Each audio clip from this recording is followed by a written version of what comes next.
Breaking news out of Washington, Robert Mueller will testify about the Russia investigation on Capitol Hill next month. In just a few weeks, we're told he accepted a subpoena and will speak in an open session on July 17th. This according to House Judiciary Committee Chair Jerry Nadler and House Intelligence Committee Chair Adam Schiff.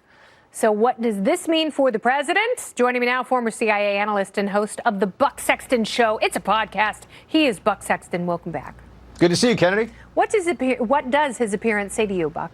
Well, it means that this whole thing isn't an entire joke. I mean, this was ridiculous that they were pulling people that have already testified time and time again. You know, they're bringing Hope Hicks down for testimony. They're bringing people down that we've seen for years to go over the same thing. Donald Trump Jr., you're not going to have the guy who was in charge of the whole investigation into Russia collusion and possible obstruction for 2 years. This was laughable. That this was even put out there for a little bit as a possibility just goes to show you how incredibly politicized this is. Because here's the deal, Kennedy. I think this isn't going to be very good for Democrats. Usually anything Mueller report related, Russia related, obstruction related, much more so now, is a big win for Democrats in the news cycle. But Mueller's going to have to answer some questions like, hey, did you care at all about the origins of this investigation? Why does the dossier basically not appear anywhere in your hundreds of pages of writing, a lot of it editorializing? And those are going to be answers that people need to hear, because I don't think Mueller's got good ones. Well, he's going to rely on the report, as he told us when he gave his press conference. So he called a press conference. Obviously, you remember when Congress was not in session, so he wouldn't really be held to task. He didn't take any questions from the press, dropped a few bombs about the president and possible obstruction of justice, and then waddled away.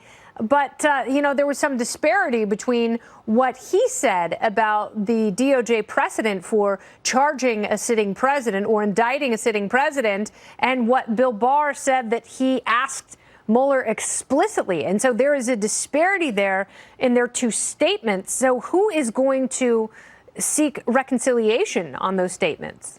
Well, that's what we need to find out, because someone, at least there was a miscommunication, if not someone misrepresented what's a critical conversation, which is, did you not make the decision for Mueller because you thought there was no circumstance under which you could make the decision, or was that a factor among many factors? Because that seemed to be Barr's interpretation of this early on. At least that's what he was telling people. And, look, these are two men that people always talk about how Mueller is so respected. You hear that a lot in media. Barr is incredibly well respected. He was actually part of the DOJ Lawyer of Lawyers unit. I mean, he's a guy that goes back in this town a long time, including being the Attorney General of the Bush administration. And the thought that he would have just lied for no reason doesn't wash. So Mueller's got some answering to do.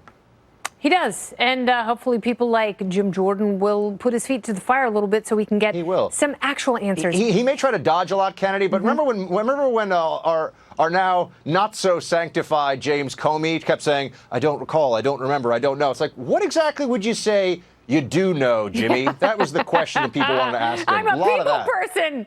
All right, so let's move on to mental retardation. Iran's war of words with the president today officially devolving into schoolyard taunts after the White House this week dialed up the pressure on them with a new round of sanctions. Iranian President Hassan Rouhani called the sanctions idiotic and even said that the White House is, quote, afflicted by mental retardation. President Trump didn't take the words lying down, tweeting, quote, Iran's very ignorant and insulting statement put out today only shows that they do not understand reality. Any attack by Iran on anything American will be met with great and overwhelming force. John Bolton wrote that, In some areas, overwhelming will mean obliteration. No more John Kerry and Obama. The president didn't specify what obliteration actually means, but sounds pretty heavy duty. So who's going to blink first? All right, Buck. So let's talk a little bit about this, because I see John Bolton's sticky fingerprints all over that tweet. Well, I would just say I'm disappointed with the president, because this is a guy who's the king of the insults. He doesn't have a great name for the Muellers yet. He doesn't have anything for Khomeini, and that needs to change. He called him Khomeini. Yeah, well, yeah. To sort of jostle those angry mid-'80s memories of this is the Tehran equivalent of it's just potato, I guess, to Trump. Point here is that he needs a good name. Potato has an E at the end of it. He needs a name for the mullahs to put them in their place a little bit. I mean, he came up with Rocket Man out of nowhere. So on the actual substance here, This was until Obama came along and his people were desperate to come up with some way for there to be a foreign policy legacy that wasn't just failure, which is what they had in Syria, in Iraq, in Libya, name a country that matters, in Afghanistan. To have some legacy, they said, okay, we're going to get this Iran deal. And they showed up at the car dealership, so to speak, and said, I'm not leaving the lot without a car. That's not how you negotiate. The pressure that was put on the Iranians was to get them to make concessions that they did not want to make, which is not what happened. As we can see, they're already threatening to go to 20% and then very quickly after that, 90% enriched uranium. It's amazing how quickly they can just kickstart the whole process and enrich weapons-grade uranium in a matter of weeks. It's really unbelievable. But you're right. There was no sense that the Obama administration was confident enough to walk away from the deal, that they wanted it so badly. They wanted it so much. Right. Well, I mean, is time on our side or on their side? And I think under the Obama approach, it was, we need a deal before Obama's out of office. Right now, Trump is early on. I think Trump's planning on another 4 years, not to get too far ahead of myself. And he's figuring, look, the Iranian economy is in free fall right now. Bolton has said the door is open for them. I think that is true. It's a door that would be painful for the regime to walk through. It'd be great for the Iranian people to get that economy back up and running.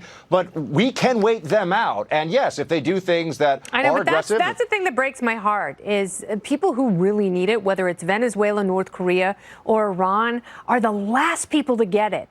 And you see 3 places where we have sanctions, and these authoritarian a-holes are always able to enrich themselves and their cronies and buy a bunch of weapons and control the military, while the lowly people just suffer and die. Yeah, sanctions don't have a great history of success. I'm not saying it never has any purpose, but yeah, have the Russians totally capitulated because of all the sanctions on them for their meddling? I don't think so. So, and never mind Iraq, we could do this all day. Yes.